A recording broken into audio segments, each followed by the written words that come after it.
الحمد لله وكفى وسلام على عباده الذين اصطفى أما بعد أعوذ بالله من الشيطان الرجيم بسم الله الرحمن الرحيم ومن آياته أن خلق لكم من أنفسكم أزواجا لتسكنوا إليها وجعل بينكم مودة ورحمة إن في ذلك لآيات لقوم يتفكرون سبحان ربك رب العزة عما يصفون وسلام على المرسلين والحمد لله رب العالمين اللهم صل على سيدنا محمد وعلى آل سيدنا محمد وبارك وسلم۔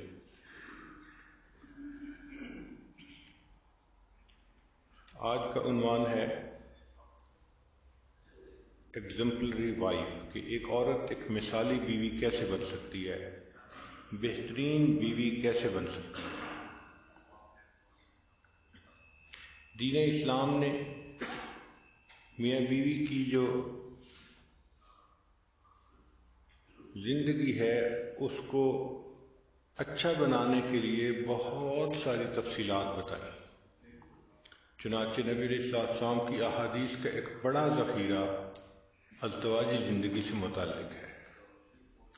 خامد ایسا کرے، بیوی ایسی کرے، دونوں مل کے ایسے کریں۔ اور ان ہدایات کا اصل مقصد یہ تھا کہ میاں بیوی پرسکون زندگی گزاریں، نیکوکاری کی زندگی گزاریں، تاکہ دنیا کی زندگی میں بھی کامیاب ہوں اور آخرت میں بھی کامیاب ہوں۔ اور اس پر دنیا میں ریسرچ بھی بہت ہوئی ہے۔ جس یونیورسٹی کو دیکھ لیجئے، بڑے بڑے ماہر نفسیات اور پی ایچ ڈی ڈاکٹرز، انہوں نے پوری زندگی کھپا دی میاں بیوی کے درمیان کے تعلق کو کیسے بہتر بنایا جا سکتا ہے۔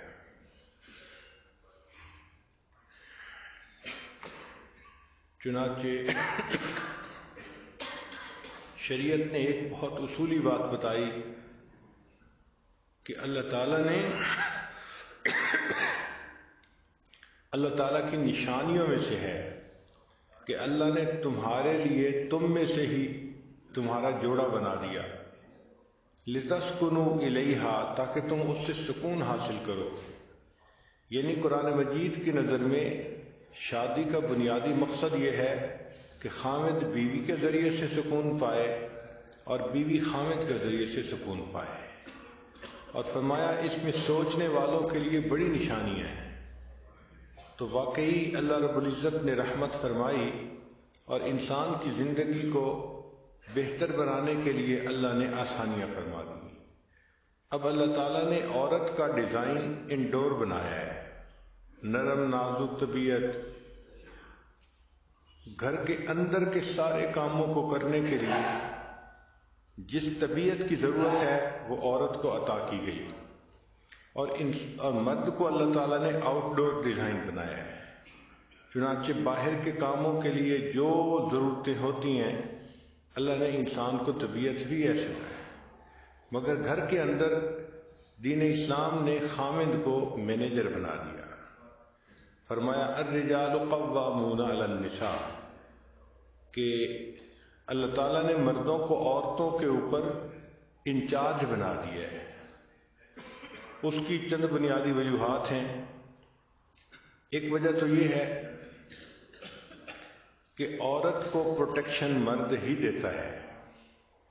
عورت کمزور ہے، اس کو اپنی جان کی بھی حفاظت کرنی ہے، مال کی بھی حفاظت کرنی ہے، عزت آبرو کی بھی حفاظت کرنی ہے۔ اب یہ تینوں کام کرنے کے لیے اس کو مرد کی ہیلپ چاہیے، لہذا اللہ رب العزت نے مرد کو ذمہ دار بنا دیا کہ گھر کے سارے کاموں کے لیے آپ ذمہ دار ہیں۔ اور حدیث مبارکہ میں ہے کہ مرد جو فیصلہ بھی کرتا ہے اس میں برکت اس کے ساتھ ہوتی ہے، کیونکہ وہ گھر کا امیر ہے اور امیر کے فیصلے میں برکت ہوتی ہے۔ ہو سکتا ہے کہ میاں بیوی میں سے عورت زیادہ ذہین ہو اور مرد کم لکھا پڑھا ہو یا کم ذہین ہو، لیکن جو برکت ہے وہ مرد ہی کے فیصلے میں ہوگی۔ تو عقلمند عورتیں اپنے مرد کے ذریعے سے فیصلے کروا لیتی ہیں تاکہ ان کے فیصلوں میں برکت آ جائے۔ عورت بہت عقلمند سمجھدار ہوتی ہے، مگر جذبات کی رو میں جلدی بہہ جاتی ہے۔ اگر اس کے اندر یہ جذباتی پنا نہ ہوتا تو نہ وہ خاوند کو بہت محبت دے سکتی اور نہ وہ اپنے بچوں کو پیار دے سکتی۔ یہ اس کی ضرورت تھی کہ اس کے اندر جذبات کا پہلو غالب ہوتا، تبھی تو بیچاری بچے ہونے کے بعد دن رات ہلاک ہوتی ہے، نہ اسے کھانے کی فکر، نہ پینے کی فکر، نہ اپنے سونے کی فکر، ہر وقت اپنے بچے کی خاطر کام کے لیے تیار ہوتی ہے، اپنے آپ کو کھپا دیتی ہے بچے کی خاطر، کس لیے کہ بچے کی محبت دل میں ہوتی ہے۔ ورنہ تو اگر اس کے اندر یہ جذبات سٹرونگ نہ ہوتے، فیلنگ سٹرونگ نہ ہوتی، تو بچے کی پیدائش کے بعد خاوند سے کہتی تمہارا بچہ ہے، اب اس کو کسی کے ذمہ لگاؤ کہ وہ پالے، اور خود ایک طرف ہو جاتی۔ مگر اللہ تعالیٰ نے آسانی فرما دی کہ ماں کے دل میں بچوں کی محبت ڈال دی، اس لیے وہ 24 گھنٹے کی باندھی ہوتی ہے اپنے بچوں کے لیے۔ نبی علیہ السلام نے ارشاد فرمایا خیرکم خیرکم لأہلہ، کہ تم میں سے سب سے بہتر وہ ہے جو تم میں سے اپنے اہل خانہ کے لیے بہتر ہے۔ یعنی کسی مرد کی اچھائی کا اندازہ اس کے بزنس سے نہیں لگائیں گے، اس کے دوستوں کی محفل سے نہیں لگائیں گے، بلکہ اس کی اچھائی کا اندازہ اس سے لگائیں گے کہ یہ اپنے اہل خانہ کے ساتھ کتنے اچھی زندگی گزارتا ہے، اچھے اخلاق کی زندگی گزارتا ہے، بیوی کے ساتھ محبت سے پیش آئے، اپنے بچوں کو اچھی طرح ان کی نگرانی کرے، ان کی مدد کرے، ان کی ضروریات کو پورا کرے، اور گھر کے لوگوں کے لیے رحمت کا سبب بن کے رہے، تو ایسا خاوند بہترین خاوند ہوتا ہے۔ پھر انسان زندگی میں پیسہ خرچ کرتا ہے، اس کو ثواب ملتا ہے۔ مثلا غریب کو دے دیا تو صدقے کا ثواب مل گیا، مسجد بنا دی صدقے کا ثواب مل گیا۔ لیکن شریعت نے کہا کہ جو پیسہ انسان اپنے بیوی بچوں پہ خرچ کرتا ہے، اس پیسے پر اس کو بہترین صدقہ کرنے کا ثواب ملتا ہے۔ یعنی بیوی بچوں پہ جو پیسہ خرچ کیا جاتا ہے یہ بہترین صدقہ ہوتا ہے۔ پھر مرد کی ڈیوٹی لگائی کہ وہ گھر کے کام کاج میں دلچسپی لے، عورت کی ضرورت کو محسوس کرے اور اس میں اس کو ہیلپ کرے۔ عورت کو ہیلپ کی ضرورت ہوتی ہے، لیکن گھر والی کا ہوتا ہے۔ عورت کو گھر والی اس لیے کہتے ہیں کہ عورت کے ہی وجہ سے گھر آباد ہوتا ہے اور عورت ہی کی وجہ سے گھر برباد ہوتا ہے۔ ہماری والدہ صاحبہ فرمایا کرتی تھیں کہ مرد اگر کسی لے کر، کدال لے کر اپنے گھر کو برباد کرنا چاہے تو وہ نہیں برباد کر پاتا، عورت اگر سوئی لے کر اپنے گھر کو برباد کرنا چاہے تو جلدی کر لیتی ہے۔ عمر چھوٹی تھی میری تو میں اپنی والدہ سے یہ بات حیران ہو کے پوچھتا تھا کہ امی یہ کیسے پاسبل ہے کہ عورت سوئی لے کے گھر کو جلدی گرا لیتی ہے اور مرد جو ہے وہ کدال سے بھی اپنے گھر کو نہیں گرا سکتا؟ تو امی مجھے کہتی تھی بیٹا تم چھوٹے ہو، تم ابھی یہ بات نہیں سمجھو گے، لیکن حقیقت یہی ہے کہ مرد کدال لے کے بھی گھر گرانا چاہے تو نہیں گرا پاتا، عورت اگر سوئی لے کے گھر گرانا چاہے تو وہ جلدی گرا لیتی ہے۔ تو گھر کا بنانا، آباد کرنا عورت کی ایک بڑی ذمہ داری ہوتی ہے، اس لیے اس کو گھر والی کہتے ہیں۔ سب سے بہتر اصول گھر آباد کرنے کا یہ ہے کہ آپس میں محبت پیار کی زندگی گزاریں۔ وَجَعَلَ بَيْنَكُمْ مَوَدَّةً وَرَحْمَةً، اللہ تعالیٰ فرماتے ہیں کہ ہم نے میاں بیوی کے درمیان مودت اور رحمت رکھ دی ہے۔ چنانچہ اگر مودت اور رحمت کی زندگی گزاریں گے تو میاں بیوی خوشیوں بھری زندگی گزاریں گے۔ رزق کم ہونا، زیادہ ہونا، یہ ایک الگ بات ہے۔ میاں بیوی کو کھانے کے لیے خشک روٹی بھی مل جائے مگر آپس میں الفت محبت ہو تو وہ بہت خوشیوں کی زندگی گزارتے ہیں، اور اگر آپس میں الفت محبت نہ ہو تو پھر پراٹھے بھی پکے ہوئے ہوں تو انسان کی زندگی عذاب ہوتی ہے۔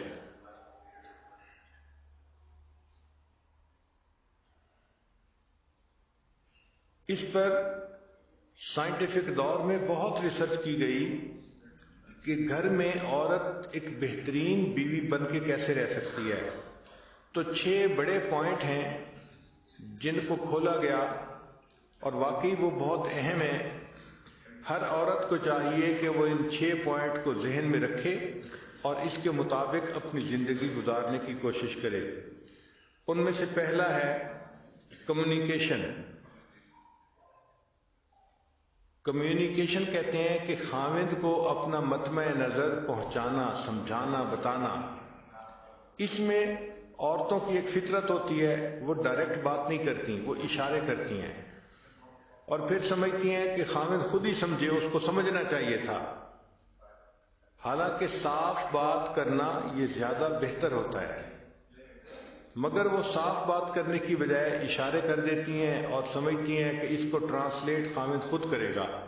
اچھا، جو سمجھدار خاوند ہوتے ہیں وہ تو اس بات کو سمجھتے ہیں اور اس کو ٹرانسلیٹ کر لیتے ہیں، لیکن جو اتنے زیادہ سمجھدار نہیں ہوتے وہ نہیں ٹرانسلیٹ کر پاتے، جس وجہ سے پھر آپس میں ایک دوسرے کے ساتھ آرگومنٹ شروع ہو جاتے ہیں۔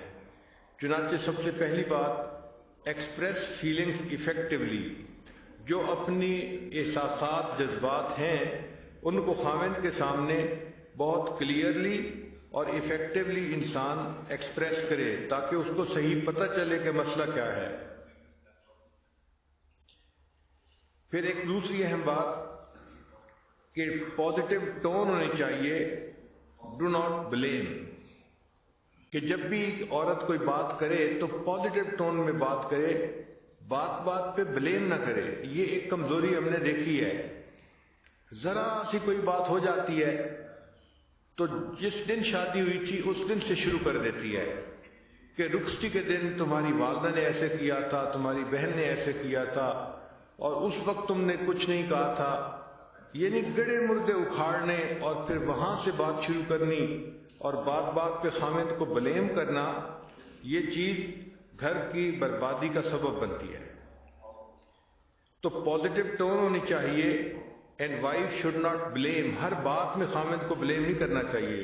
ٹھیک ہے، دوسرے بندے کے اندر کوتاہیاں ہوتی ہیں، غلطیاں ہوتی ہیں، ویکنیسز ہوتی ہیں، مگر اس کا یہ مطلب بھی نہیں ہوتا کہ ہر چیز کو برا ہی بنا دیا جائے۔ پھر ایڈمٹ وین ہارٹ، جب آپ کا دل دکھے تو آپ اس کو تسلیم کریں، بتائیں۔ Stop reading your husbands mind, یہ وہ غلطی ہے جو تقریباً 100 میں سے 99% عورتیں کرتی ہیں کہ ہسبینڈ کا مائنڈ پڑھنے کی کوشش کرتی ہیں اور اس میں ہی غلطی کھاتی ہیں۔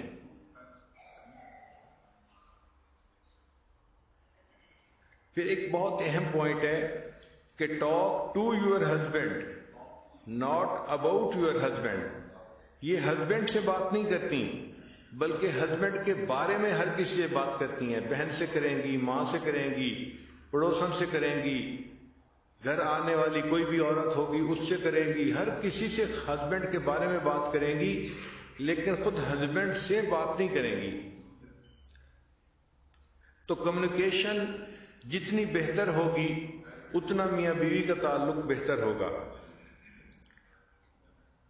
دوسرا پوائنٹ ہے چوز یور بیٹلز، کہ میاں بیوی میں کئی مرتبہ اختلاف ہو بھی جاتے ہیں تو اصولی اختلاف ہونے چاہیے۔ چھوٹی چھوٹی باتوں پر اختلاف کرنا، جھگڑا کھڑا کر دینا، یہ اچھا نہیں ہوتا۔ اگر انسان سٹینڈ لے تو کسی مضبوط پوائنٹ کے اوپر سٹینڈ لینا چاہیے. چنانچہ take a stand on principle اور give up control to gain more power. Control گھر کا خاوند کو دو تاکہ تمہاری پاور اور زیادہ ہو جائے. اور don't be hurdle in husband's way. ہر کام میں خاوند کے راستے کی رکاوٹ نہ بنے. کوئی بھی کام ہو خاوند کرنا چاہتا ہے اس میں رکاوٹ ڈال دینا، رکاوٹ بن جانا، یہ اچھی چیز نہیں ہوتی. اور ایک خاص بات جو ہے اوائڈ کریٹیسزم کو چھوڑ دینا چاہیے. خواہ مخواہ چھوٹی چھوٹی باتوں پہ یہ ایسے ہے یہ ایسے ہے، یہ کریٹیسائز ہی کرتے رہنا خاوند کو، یہ اچھا نہیں ہوتا. پھر تیسرا اہم پوائنٹ ہے ریسپیکٹ ہم، کہ اپنے خاوند کی عزت کرو. بہت ساری عورتیں اپنے خاوند کو ایک بڑی عمر کے لڑکے کی طرح ڈیل کرتی ہیں کہ یہ بڑی عمر کا بچہ ہے. یہ غلط بات ہوتی ہے. ہسبینڈ ہے، اس کی رسپیکٹ کرنی چاہیے. Do not treat him like a child. Be loyal to him and show him that you are loyal. خاوند کے ساتھ وفاداری ہونی چاہیے اور اس کو وفاداری نظر بھی آنی چاہیے. بیوی کی ذمہ داری ہے کہ she should try to win the heart of the husband, کہ ہسبینڈ کا دل جیتے، ہسبینڈ کے دل میں اپنی محبت کو پیدا کرے. بی کنسٹرکٹیو سوچ ہونی چاہیے. اور ایک اور اہم پوائنٹ ہے کہ اگر خاوند سے کوئی بات کرنی ہے تو first point out his good things. پہلے اچھی باتوں کی نشاندہی کرو، دین پوائنٹ آؤٹ ہز مسٹیکس، پھر اس کی ویکنیسز کو بتائیں. مگر ہوتا کیا ہے کہ جب اس نے بات کرنی ہوتی ہے تو یہ ایسے بات کرتی ہے کہ لگتا ہے کہ اس مرد کے اندر تو کوئی دنیا کی خوبی ہے ہی نہیں، ساری جہان کی برائیاں اسی کے اندر آ گئی ہیں. نبی علیہ الصلوۃ والسلام نے حضرت عبداللہ ابن عمر لانو کو بتانا سمجھانا تھا کہ آپ تہجد کی پابندی کیا کرو. وہ جوان العمر تھے اور جوان لڑکوں کی نیند کافی گہری ہوتی ہے، اٹھنا مشکل ہوتا ہے. تو نبی علیہ السلام ان کو سمجھانا چاہتے تھے. تو حدیث مبارکہ میں ہے کہ نبی السلام نے فرمایا کہ عبداللہ ابن عمر کتنا اچھا آدمی ہے اگر یہ تہجد کی بھی پابندی کرے. مطلب یہ کہ پہلے اس کی تعریف کی کہ جو اچیومنٹس ہیں ان کا اعتراف کریں اور پھر اس کو بتایا کہ اس کو امپروومنٹ کیا کیا کرنی ہے. پوری زندگی میں یہ بہترین دستور ہے کہ پہلے جو اچیومنٹس ہیں ان کا اعتراف کرو اور پھر اس کے بعد اس کی مسٹیک کو بھی مینشن کر دو. نبی علیہ السلام نے ارشاد فرمایا اگر مخلوق کو سجدہ کرنے کی اجازت ہوتی تو میں بیوی کو حکم دیتا کہ وہ اپنے خاوند کو سجدہ کرے. اس سے اندازہ لگانا چاہیے کہ شریعت کی نظر میں خاوند کی رسپیکٹ کتنی زیادہ ہے. وہ عورتیں بہت خوش نصیب ہوتی ہیں جو اپنے خاوندوں کی رسپیکٹ کرتی ہیں اور اس ذریعے سے اپنے رب کی جو ہے وہ پسندیدہ بندیاں بن جاتی ہیں. حدیث مبارکہ ہے کہ نبی علیہ السلام کے زمانے میں ایک صحابی کی شادی ہوئی تو ایک ڈبل سٹوری گھر تھا. تو نیچے ماں باپ رہتے تھے عورت کے اور اوپر کی سٹوری پہ ہسبینڈ اپنی وائف کے ساتھ رہتا تھا. چنانچہ ایک مرتبہ ہسبینڈ کو کسی تجارتی سفر میں جانے کی ضرورت پیش آئی تو اس نے میک شور کیا کہ گھر کے اندر ضرورت کی ہر چیز ہو. پھر جب الوداع ہونے لگا تو بیوی کو نصیحت کی کہ دیکھو تم نے اوپر سے نیچے نہیں اترنا. بیوی نے کہا ٹھیک ہے، ہسبینڈ چلا گیا. اب بیوی اوپر کی سٹوری میں رہ رہی ہے. اللہ کی شان کہ اس کے والد بیمار ہو گئے. اب یہ ایسا کلوز رشتہ ہے کہ انسان کا دل چاہتا ہے کہ اپنے والد کے پاس بیٹھے، اس کی تیمارداری کرے، خبرگیری کرے، خدمت کرے. مگر وہ عورت نیچے اتر ہی نہیں سکتی تھی چونکہ ہسبینڈ نے کلیئر لفظوں میں کہہ دیا تھا کہ آپ نے نیچے نہیں اترنا. اب جب وہ نیچے نہیں اتر سکتی تھی تو اس نے نبی علیہ السلام کی خدمت میں پیغام بھیجا، اے اللہ کے حبیب صلی اللہ علیہ وسلم میرے خامد جب سفر پر جانے لگے تو انہوں نے کلیئر لفظوں میں مجھے کہا تھا کہ تم نے نیچے نہیں اترنا، لیکن اب سچویشن ایک نئی ڈیولپ ہو گئی ہے کہ میرے والد بیمار ہو گئے ہیں، تو کیا میں ان کی تیمارداری کے لیے نیچے اتر سکتی ہوں؟ نبی علیہ الصلوۃ والسلام نے فرمایا کہ نہیں، جو تمہیں تمہارے خامد نے کہا تم اسی پر عمل کرو۔ چنانچہ وہ عورت نیچے نہیں اتری۔ والد کی طبیعت خراب ہوتی گئی حتیٰ کہ والد کی وفات ہو گئی۔ اب والد کی وفات ہو گئی، اللہ کے پیارے حبیب صلی اللہ علیہ وسلم اگر چاہتے تو فرما سکتے تھے کہ ٹھیک ہے، یہ ایک نئی صورت ڈیولپ ہو گئی ہے، اب میں تمہیں اجازت دیتا ہوں کہ تم نیچے اتر آؤ اور اپنے والد کا چہرہ دیکھ لو۔ مگر نبی علیہ الصلوۃ والسلام نے ایسا نہیں کیا، بلکہ یہی فرمایا کہ نہیں، چونکہ خامد نے کہا تھا نیچے نہیں اترو تو آپ نیچے مت اترو۔ اب اس کی والد کو نہلایا گیا، کفن دیا گیا اور اس کا جنازہ گھر سے نکلا، اور یہ خاتون، یہ لڑکی ایسی تھی جو اپنے باپ کا آخری دفعہ چہرہ بھی نہیں دیکھ سکی۔ آپ اندازہ لگا سکتی ہیں کہ ایموشنلی اس کے لیے یہ کتنا ڈیفیکلٹ کام تھا۔ لیکن وہ صحابیہ تھی، اس نے نبی علیہ الصلوۃ والسلام کی بات پر عمل کر دکھایا اور اپنے خامد کی بات کو پکا رکھا، خود اوپر رہی، نیچے نہیں اتری۔ خیر، والد کا جنازہ ہو گیا۔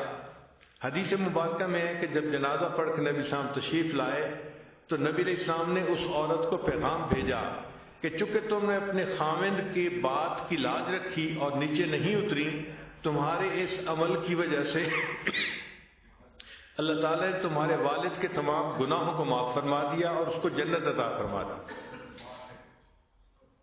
تو اس سے اندازہ لگائیں کہ شریعت کی نظر میں خامد کی بات کی کتنی اہمیت ہوتی ہے۔ تو پہلا پوائنٹ ہے کمیونیکیشن صاف ہونی چاہیے اور بہتر ہونی چاہیے۔ دوسرا ہے کہ ہر بات پہ جھگڑا کھڑا نہ کریں، چوز یور بیٹل، پرنسپلز کے اوپر آپ اختلاف کریں اگر کرنے کی ضرورت بھی ہے۔ اور تیسری بات کہ اپنے خامد کی رسپیکٹ کریں۔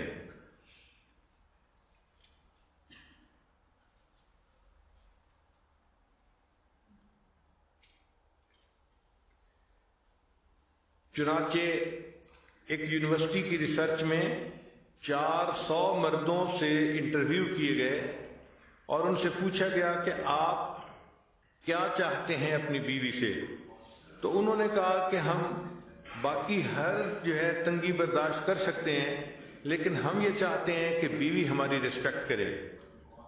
جو بیوی اپنے خامد کی رسپیکٹ نہیں کرتی تو وہ پھر آٹومیٹک رشتہ جو ہے وہ ویک ہو جاتا ہے، کمزور ہو جاتا ہے۔ پھر چوتھا پوائنٹ ہے بی ایکسپٹنگ، کہ ایکسپٹ کرنا چاہیے، accept his position as head of the family. پہلی بات یہ نہ ہو کہ گھر کے چھوٹے بڑے ہر کام بس اپنی مرضی سے کرنے ہیں اور اپنے مشورے سے چلانے ہیں، اور خامد کی تو جیسے گھر میں کوئی اہمیت ہی نہیں ہوتی۔ اور ابیڈن دی myth آف ایکویلٹی، یہ جو ایک متھ چل پڑی ہے کہ شانہ بشانہ میاں بیوی اور ایک ہیں، ٹھیک ہے، ایز این انسان ایک ہیں، لیکن گھر کے اندر جو ذمہ داریاں ہیں اس میں اللہ نے مرد کو پریفرنس دی ہے، فضیلت دی ہے، اور عورت کو اس کا ماتحت بنایا ہے۔ حدیث مبارکہ میں کلکم راعٍ وکلکم مسئول عن رعیتہ، تم میں سے ہر بندہ ایک چرواہا ہے اور اس سے اس کی وہ رعیت کے بارے میں اللہ تعالیٰ قیامت کے دن سوال کریں گے۔ تو خامد سے بیوی اور بچوں کے بارے میں قیامت کے دن سوال کیا جائے گا، اور بیوی سے بچوں کے بارے میں سوال کیا جائے گا، کیونکہ وہ بچوں کی نگران ہے۔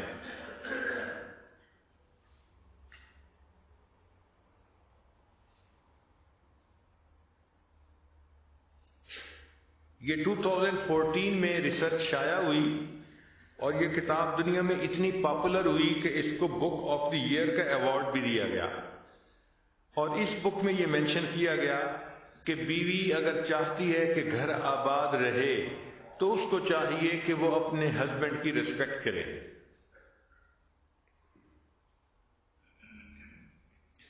پھر 5واں point, let go of responsibility of finance, کہ جو گھر کے اخراجات ہیں اس مسئلے میں عورت خود ذمہ داری نہ لے، بلکہ یہ خاوند ہی کے سر پہ رکھے کہ گھر کے اخراجات کو وہی چلائے۔ ایک پوائنٹ بڑا اہم ہے کہ let your husband be children's father, کہ اپنے ہسبینڈ کو بچوں کا باپ بننے دو۔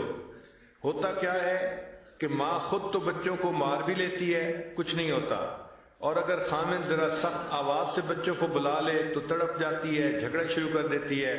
چھوٹا بچہ ہے، آپ اس کا خیال نہیں کرتے، آپ کو تو بچوں سے محبت ہی نہیں، پیار ہی نہیں۔ بھائی ڈانٹ ڈپٹ کرنا یہ زندگی کا حصہ ہے، تو مرد کئی مرتبہ ایسی بات کر جاتا ہے، اس پر صبر ہی جو ہے کرنی چاہیے، عورت کو پیشنس اختیار کرنی چاہیے۔ تو اپنے ہسبینڈ کو بچوں کا باپ بن کر رہنے دو، پھر discuss with him how to raise children. اگر بچوں کی تربیت کرنی ہے تو اپنے ہسبینڈ کے ساتھ ڈسکس کریں کہ ہمیں کن کن باتوں کا خیال کرنا چاہیے تاکہ ہمارے بچوں کی تربیت اچھی ہو سکے۔ Let your husband value your problem. پھر اگر کوئی بات ہے تو try to understand the view point of your husband. اپنے ہسبینڈ کے ویو پوائنٹ کو سمجھنے کی کوشش کرو۔ کئی مرتبہ عورتیں جذبات میں آ جاتی ہیں اور اگلے کا ویو پوائنٹ سمجھنے کی کوشش ہی نہیں کرتی، بس جو ہاں کر رہی ہوتی ہیں اسی کے اوپر جمی رہتی ہیں۔ پھر ایک اور اہم نکتہ کہ be open minded in an argument. اگر کوئی آرگومنٹ ہو بھی گیا ہے تو اس میں اوپن مائنڈیڈ بات کریں، یعنی اگلے کا ویو پوائنٹ بھی سمجھنے کی کوشش کریں کہ اگلا کیا کہہ رہا ہے۔ پھر ایک اور اہم بات کہ برنگ اپ ایشوز ایٹ رائٹ ٹائم۔ اگر کوئی مسئلہ ڈسکس بھی کرنا ہے تو اس کو صحیح ٹائم پہ ڈسکس کرنا چاہیے۔ اس میں عورتیں بہت زیادہ غلطی کرتی ہیں، وہ مسئلے کو بچوں کے سامنے کئی دفعہ ڈسکس کرنا شروع کر دیتی ہیں، یا اس وقت ڈسکس کرتی ہیں جب خامد بہت تھکا ہوا ہوتا ہے یا وہ بہت زیادہ کسی کام کے اندر بزی ہوتا ہے۔ یہ تینوں اوقات مسئلے ڈسکس کرنے کے لیے اچھے اوقات نہیں ہیں۔ جب بچے سامنے ہو، جب ہسبینڈ ٹائرڈ ہو یا ہسبینڈ بزی ہو، تو ان تین ٹائم میں کوئی مسئلہ ڈسکس نہیں کرنا چاہیے۔ جب وہ پاس بیٹھا ہے، ریلیکس ہے اور بچے بھی پاس نہیں ہیں، اس وقت مسئلہ ڈسکس کرنا چاہیے۔ پھر ایک اور نقطہ کہ ہیو ریئلسٹک ایکسپیکٹیشنز۔ میاں بیوی کو ایک دوسرے سے ایکسپیکٹیشن جو ہے وہ ریئلسٹک رکھنی چاہیے۔ Do not develop negative feelings. پھر بات چیت کے دوران learn to say sorry if you are wrong. اگر کوئی غلطی ہو گئی ہے یا آپ نے کسی غلط بات پہ اپنے ہسبینڈ کے ساتھ ذرا اکڑ پن کا اظہار کر دیا ہے تو اس کی سوری بھی کرنی چاہیے کہ بھئی مجھ سے یہ غلطی ہو گئی، اس وقت میں غصے میں تھی، میں نے ایسی بات کہہ دی۔ مگر سوری کرنا تو ایک بہت ہی مشکل کام ہوتا ہے۔ پھر میاں بیوی کی ازدواجی زندگی میں رول ود دی چینجز کے ساتھ عورت کو بھی چینج ہونا چاہیے۔ مثال کے طور پہ شادی ہوئی تو اب عورت کی سچویشن اور ہے، پھر اس کے بعد اس کی بچہ ہو گیا تو بچے کے بعد اس کے بدن کے اندر بھی تبدیلیاں آتی ہیں اور حالات کے اندر بھی تبدیلیاں آتی ہیں، تو اس کے ساتھ ایڈجسٹمنٹ کر لینی چاہیے۔ Deal with the changes.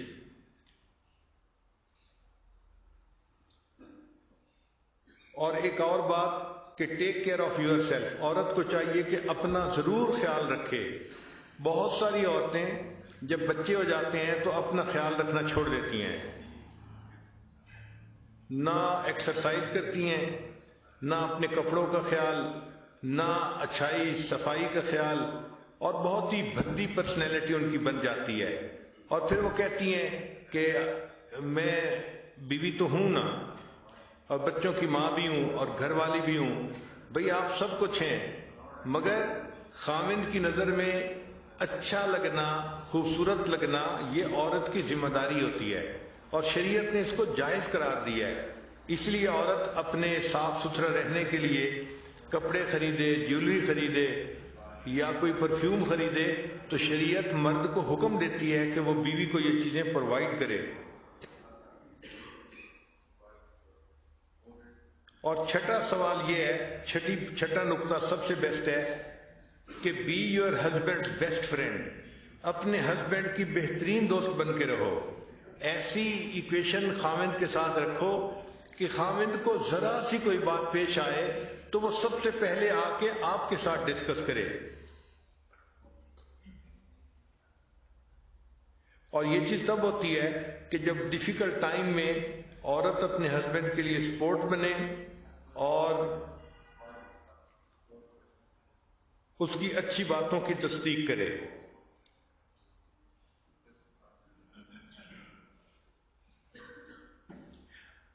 اکثر عورتیں جو شکوے کرتی ہیں، خاوند توجہ نہیں دیتے، گھر میں پریشانی ہے اور ایسا ہے، وہ اپنے آپ سے ایک کوشچن پوچھیں کہ کیا میں اپنے ہسبینڈ کی بیسٹ فرینڈ ہوں؟ تو ان کا دل گواہی دے گا کہ آپ کہاں بیسٹ فرینڈ، آپ تو اپنے ہسبینڈ کی دشمن بن کے زندگی گزار رہی ہیں۔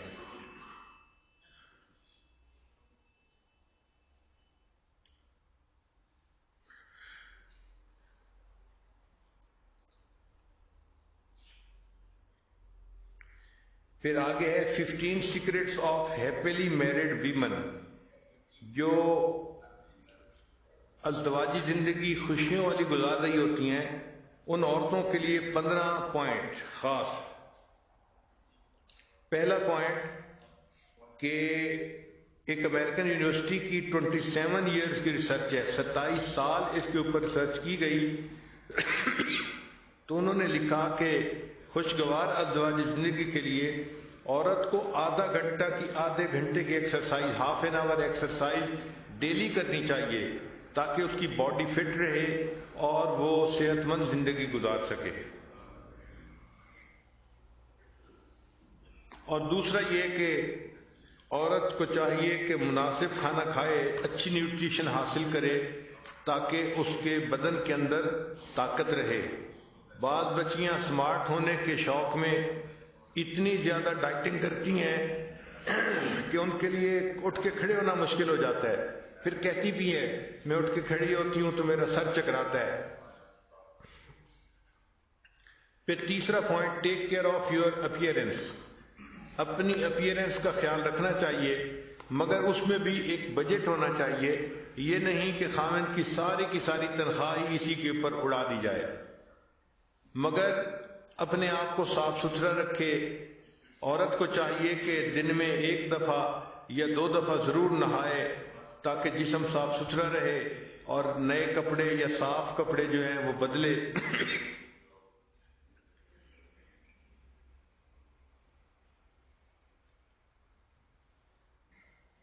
پھر چوتھا پوائنٹ یہ ہے کہ نرشر انٹلیکٹ، کہ اپنے دماغ کو بھی خوراک پہنچانی چاہیے۔ اس لیے شادی شدہ عورت کو چاہیے کہ وہ کتابیں پڑھے اور ان کے بارے میں سوچے تاکہ اس کا جو برین ہے وہ کام کرتا رہے۔ پھر بی سافٹ اینڈ کمپیشنیٹ، یعنی لونگ، عورت کو چاہیے کہ نرمی ہو اس کی طبیعت میں اور اس کی طبیعت خاوند کے لیے لونگ ہونی چاہیے۔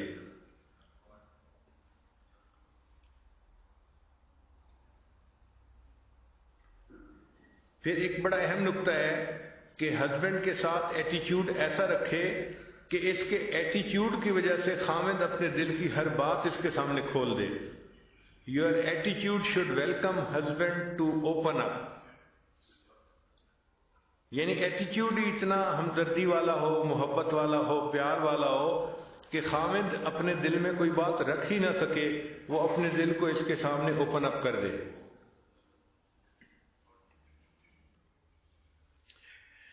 پھر ایک نقطہ ہے مینرز کے بارے میں کہ بی پولائٹ اینڈ کورٹیس۔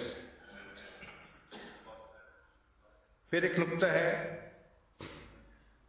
کہ encourage your husband to spend time with male friends, husband کو کہنا چاہیے کہ وہ مردوں کے ساتھ اپنا وقت گزارے، جیسے جماعت کے ساتھ جائے، اللہ کے راستے میں یا مجالس کے اندر جائے، علماء کے درس قرآن، درس حدیث، ان محفلوں میں جائے، تو اپنے ہسبینڈ کو کہنا چاہیے. بعض ہسبینڈ گھر کے اندر لیٹے پڑے رہتے ہیں، سوئے رہتے ہیں، تو یہ ایک اچھی عادت نہیں ہے، اس سے انسان کی زندگی بگڑتی ہے. تو اس کو آپ انکریج کریں کہ بھائی آپ جائیں، فلاں مجلس میں جائیں، فلاں مجلس میں جائیں، تاکہ اس کو باہر کی مجالس سے نفع اٹھانے کا موقع مل سکے. بعض عورتیں خامد کو گھر سے نکلنے ہی نہیں دیتی، یہ بھی بری چیز ہے.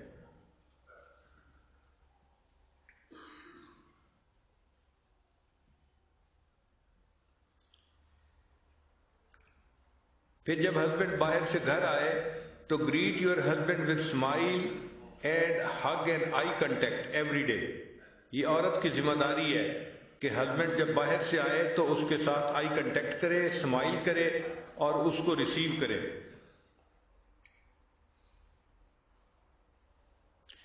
کوئی بھی کام گھر میں کر رہی ہو، drop everything and provide warm welcome. اپنے خامد کو وارم ویلکم دے.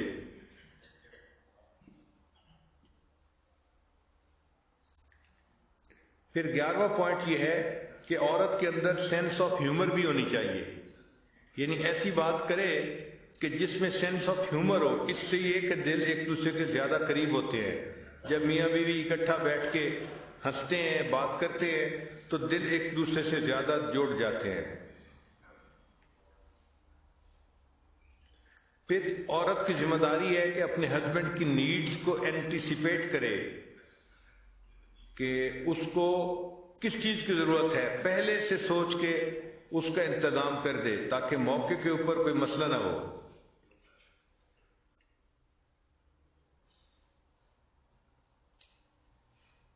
زندگی ایکٹیو ہونی چاہیے اور فن فیلڈ ہونی چاہیے. یہ فن فیلڈ لائف جو ہے یہ میرج کے لیے وٹامن کی مانند ہوتے ہیں. اور آخری نقطہ کہ عورت ہمیشہ اپنے آپ کو خادمہ ہی سمجھے. Have a serving heart. دل میں یہ فیصلہ کر دے کہ اللہ نے مجھے خدمت کے لیے پیدا کیا ہے. میں کنواری ہوں تو مجھے اپنے باپ بھائی کی خدمت کرنی ہے. میں شادی شدہ ہوں تو مجھے اپنے ہسبینڈ کی خدمت کرنی ہے. اور ہسبینڈ اگر فوت ہو گیا، میں ماں بن گئی، تو مجھے اپنے بچوں کی خدمت کرنی ہے. تو اللہ نے مجھے پیدا ہی خدمت کے لیے کیا ہے، لہذا خدمت کرنا ہی میری زندگی کا اعزاز ہے.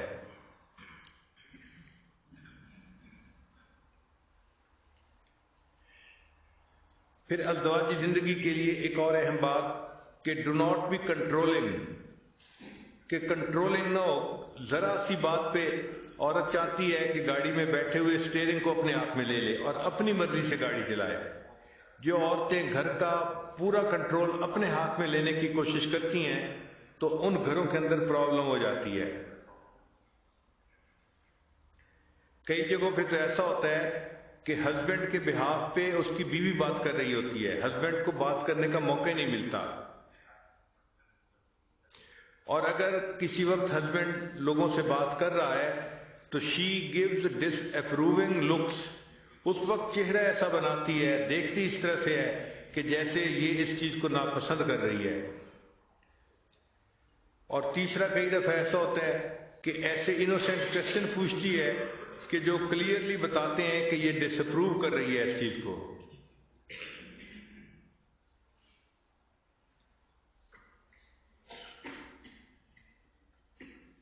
پھر بعض عورتیں دے گیو کاؤنٹلیس انوانٹیڈ سجیشنز. ان کو مشورے دینے کا شوق ہوتا ہے اور وہ کوئی ایک دو مشورے نہیں دیتی، کاؤنٹلیس انوانٹیڈ سجیشن دے رہی ہوتی ہیں.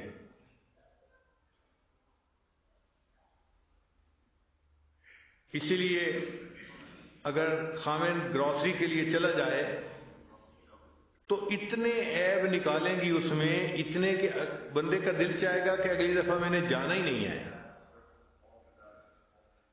اسی طرح عورت اگر ساتھ ہو اور مرد ڈرائیونگ کر رہا ہو تو اللہ توبہ، اس مرد کی تو شامت ہی آ جاتی ہے.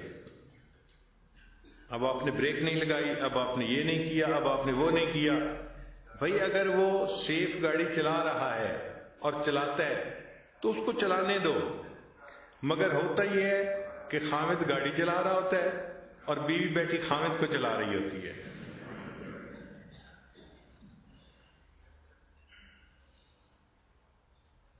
اور اس کی ریزن کیا ہوتی ہے کہ بعض عورتوں میں ایک بیماری ہوتی ہے، اس کا نام ہے ہیلپ سنڈروم، کہ ہر کام میں خواہ مخواہ پنگا لینا، اس میں دخل اندازی کرنا اور اپنا مشورہ دینا. یہ ہیلپ سنڈروم جو ہے، اس کی وجہ سے پھر میاں بیوی کی ایکویشن خراب ہو جاتی ہے. اور ایک بیماری کا نام ہوتا ہے مدر کمپلیکس. تو کئی عورتیں ایسی ہوتی ہیں کہ وہ اپنے ہسبینڈ کو بھی ایک بڑی عمر کے چائلڈ کی طرح ڈیل کرتی ہیں.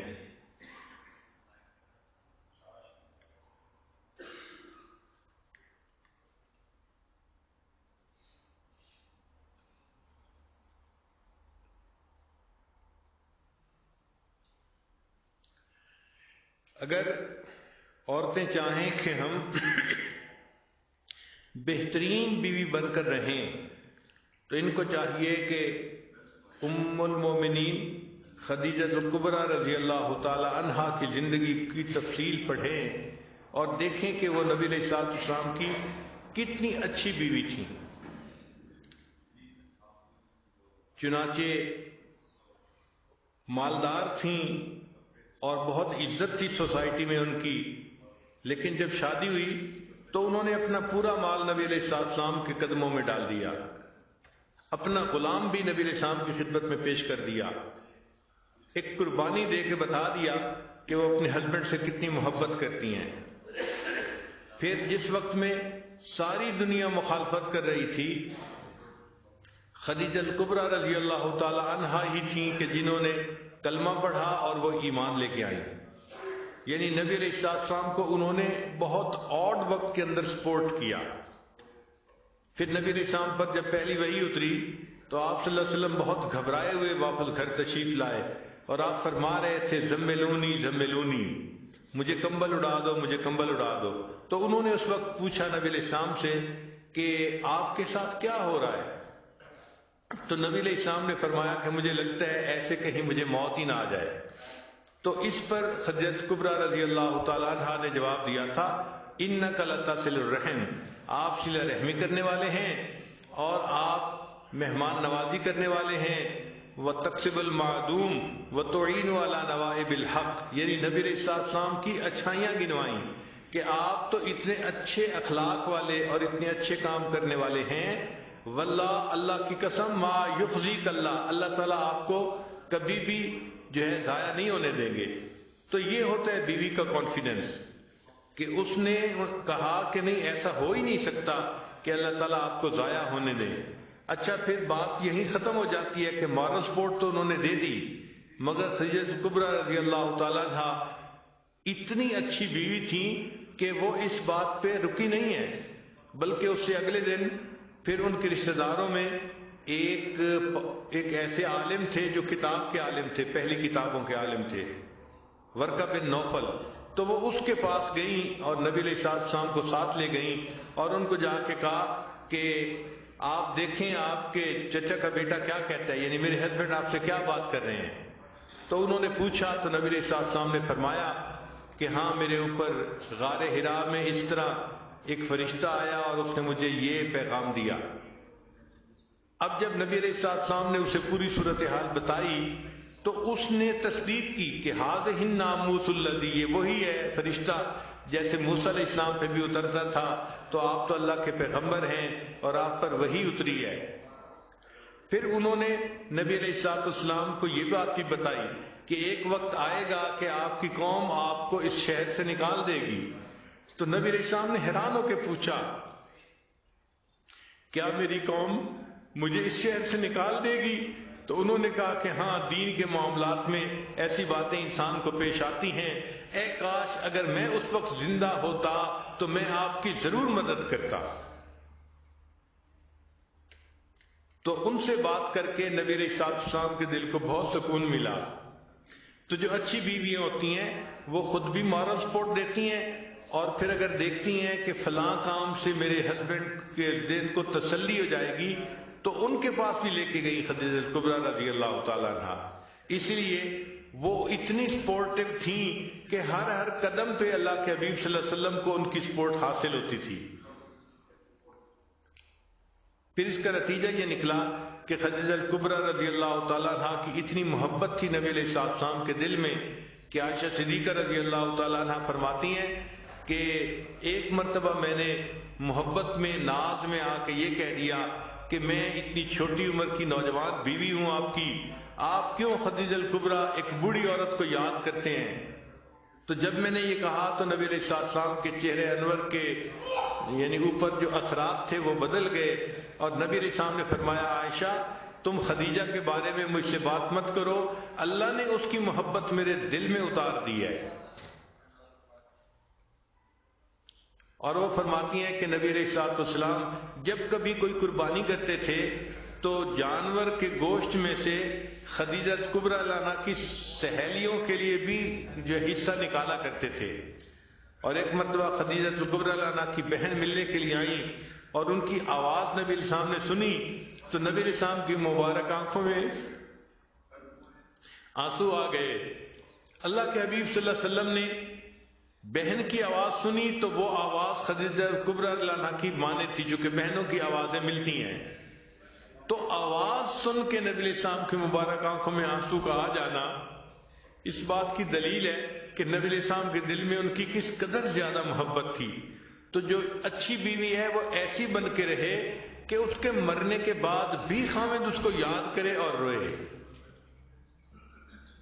اور آج جو عورتیں چاہتی ہیں کہ جی ہمیں تو خاوند توجہ نہیں دیتے اور بات نہیں کرتے، وقت نہیں دیتے، یہ نہیں کرتے، وہ اگر ذرا سوچیں تو انہوں نے گھر کا حال ایسا بنایا ہوتا ہے کہ یوں محسوس ہوتا ہے کہ جیسے گھر کے اندر ایک دوسرے کے ساتھ ایک جنگ چل رہی ہوتی ہے.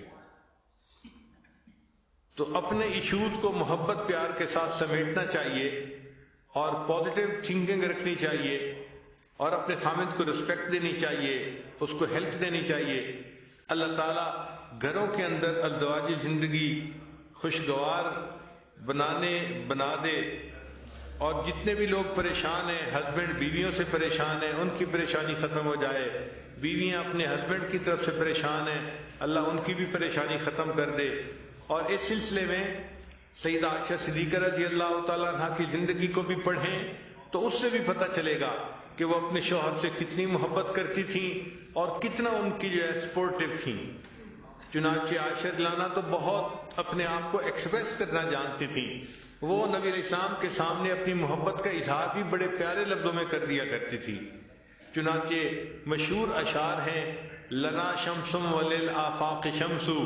انہوں نے یہ کہا کہ ایک میرا سورج ہے اور اے جہان ایک تیرا سورج ہے، لیکن تیرا سورج دن میں طلوع ہوتا ہے اور میرا سورج عشاء کے بعد طلوع ہوتا ہے، کیونکہ نبی علیہ السلام عشاء کی نماز پڑھنے کے بعد گھر تشریف لایا کرتے تھے. تو وہ فرماتے ہیں اے جہان تیرا سورج دن میں طلوع ہوتا ہے اور میرا سورج تو عشاء کے بعد طلوع ہوتا ہے. اور فرماتی تھی کہ ایک فرق ہے، اے جہان تیرے سورج پہ ایک ایسا وقت بھی آئے گا کہ اس کی روشنی ماند پڑ جائے گی، اور میرے سورج کو اللہ نے وہ نور دیا ہے جو وقت کے ساتھ ساتھ بڑھتا ہی چلا جائے گا. آج ہے کوئی بیوی جو اپنے خاوند کے ساتھ محبت کا اظہار اس طریقے سے کرے؟ جتنا بھی خاوند اچھا بن کے رہنے کی کوشش کرے، کہیں نہ کہیں کوئی نہ کوئی بات کا ایشو بنا کے اس کی تمام اچھائیوں کو مٹی میں ڈال دیتی ہیں اور بس اس کو یوں محسوس کرواتی ہیں کہ اس سے برا انسان تو دنیا میں کوئی ہے ہی نہیں. تو بیویوں کو ایسا نہیں کرنا چاہیے، کام کو سنوارنے کی کوشش کرنی چاہیے، بگاڑنے کی کوشش نہیں کرنی چاہیے. تو سیدہ عائشہ صدیقہ رضی اللہ تعالی عنہا کی زندگی، خدیجہ کبریٰ رضی اللہ تعالی عنہا کی زندگی، یہ عورتوں کے لیے ایک روشنی کا مینار ہے. جو عورت چاہتی ہے کہ میں اچھی بیوی بن کے رہوں تو اسے ان امہات المومنین کی زندگیوں کو پڑھ کے پھر اپنے خامدوں کے ساتھ اچھے طریقے سے زندگی گزارنی چاہیے. فاطمہ بن عبد الملک یہ عمر بن عبد العزیز رحمۃ اللہ علیہ کی بیوی تھی. اس کے باپ بھی بادشاہ تھا، اس کا دادا بھی بادشاہ تھا، اس کے بھائی بھی بادشاہ تھے، اس کا خامند بھی بادشاہ بنا. یہ ایک ایسی عورت تھی کہ جس کے قریب کے سارے محرم مرد جو تھے وہ بادشاہ بنے، صحیح معنوں میں شہزادی تھی، لیکن اس نے عمر بن عبدالعزیز رحمت اللہ علیہ کے ساتھ اتنا کوآپریٹ کیا کہ حیران ہوتے ہیں کہ بیویاں اپنے خاوندوں کی خاطر اتنا کچھ بھی کر سکتی ہیں۔ چنانچہ عمر بن عبدالعزیز رحمت اللہ جب خلیفہ بنے تو انہوں نے سب سے پہلے اپنی بیوی سے بات کی کہ دیکھو تمہارے پاس بہت سونا ہے، جیولری ہے، اور یہ سب کچھ بیت المال سے تمہیں دیا گیا ہے، تو میری نظر میں یہ ٹھیک نہیں ہے، یہ بیت المال کا حق ہے۔ تو اب تمہارے پاس دو چوائس ہیں، ایک تو یہ کہ تم اس جیولری کو رکھنا چاہتی ہو تو مجھ سے الگ ہو جاؤ اور اپنی زندگی گزارو، اور دوسری چوائس یہ ہے کہ یہ اپنی جیولری ساری تم بیت المال میں واپس کر دو اور میرے بیوی بن کے زندگی گزارو۔ تو فاطمہ نے کہا کہ یہ جیولری کیا، اس سے یہ کئی گنا زیادہ جیولری بھی ہوتی تو یہ میں دے دیتی، مگر میں آپ کا ساتھ کبھی نہ چھوڑتی۔ تو ایسی بیوی کہ جو ناز و انداز کی پلی ہوئی ہو، وہ اپنا سارا مال قدموں میں ڈال دے اور اپنے خاوند کے ساتھ رہنے کو ترجیح دے، یہ وفادار بیویاں، اچھی بیویاں، مثالی بیویاں ہوتی ہیں۔ اللہ تعالیٰ سب عورتوں کو گھر میں مثالی بیوی بن کر رہنے کی توفیق عطا فرمائے۔ وآخر دعوانا ان الحمد للہ رب العالمین۔ آنکھوں کو بند کر لیجئے، سر کو جھکا لیجئے، دنیا اور جو کچھ دنیا میں ہے اس سے ہٹ کٹ کے اللہ کی یاد میں ڈوب جائیے۔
لا الہ الا اللہ محمد الرسول اللہ۔ دعا کر لیجئے۔ سبحان ربی العلی الوہاب، اللہم صلی علی سیدنا محمد وعلی آل سیدنا محمد وبارک وسلم۔ ربنا ظلمنا انفسنا وان لم تغفر لنا وترحمنا لنکونن من الخاسرین۔ اے کریم آقا، ہم آپ کے عاجز مسکین بندے ہیں، ہمارے گناہوں کو معاف فرما، خطاؤں سے درگزر فرما، عیبوں کی پردہ پوشی فرما۔ اللہ علم حاصل ہونے کے بعد جہالت کے کاموں سے محفوظ فرما۔ اللہ سیدھا رستہ ملنے کے بعد بھٹکنے سے محفوظ فرما۔ اے اللہ عزتیں ملنے کے بعد ذلت سے محفوظ فرما۔ اے اللہ اپنے قرب کے بعد دوری سے محفوظ فرما۔ رب کریم ہمارے اس رمضان کو قبول فرما، تراویح کو قبول فرما، روزوں کو قبول فرما، اور اس کے بدلے ہمیں اپنی رضا نصیب فرما۔ اللہم انا نسألک الجنہ ونعوذ بک من النار۔ اے اللہ ہم آپ سے جنت کا سوال کرتے ہیں اور جہنم سے پناہ مانگتے ہیں۔ اللہ اپنی رحمت سے ہمیں جنت عطا فرما دیجئے۔ اللہ آپ کے پیارے حبیب صلی اللہ علیہ وسلم نے فرمایا وآخرها عتق من النار، اور آخری عشرہ تو جہنم سے آزادی کا عشرہ ہے۔ اے اللہ اس عشرے میں ہمیں جہنم سے آزاد فرما دیجئے۔ اللہ ہم پر رحمت کی نظر فرما دیجئے، ہماری بخشش کر دیجئے۔ اللہ ہمارے حال پر رحمت کی نظر کر دیجئے۔ اے اللہ آپ کے بندے دور قریب سے چل کے یہاں آئے ہیں اور آپ کے گھر میں اے اللہ اعتکاف کی نیت کے ساتھ رہ رہے ہیں، اللہ ان کا آنا قبول کر لیجئے۔ اللہ دنیا کے سخی کے دروازے پہ فقیر آ جائے، وہ ان کا بھی لحاظ کر لیتا ہے اور خالی ہاتھ نہیں لوٹاتا۔ اللہ ہم بھی رمضان کے فقیر ہیں، آپ کے دروازے پہ حاضر ہیں، ہماری حاضری کو قبول کر لیجئے، اللہ ہماری جھولیوں کو بھر دیجئے، جو نیک مرادیں ہیں اللہ اپنی رحمت سے ان کو پورا فرما دیجئے، اے اللہ ہماری اصلاح فرما، اے اللہ جو ہمارے اندر کوتاہیاں ہیں ان کو دور کرنے کی توفیق عطا فرما، ہمیں ایک اچھا انسان بن کر رہنے کی توفیق عطا فرما۔ ربنا تقبل منا انک انت السمیع العلیم تب علینا انک انت التواب الرحیم۔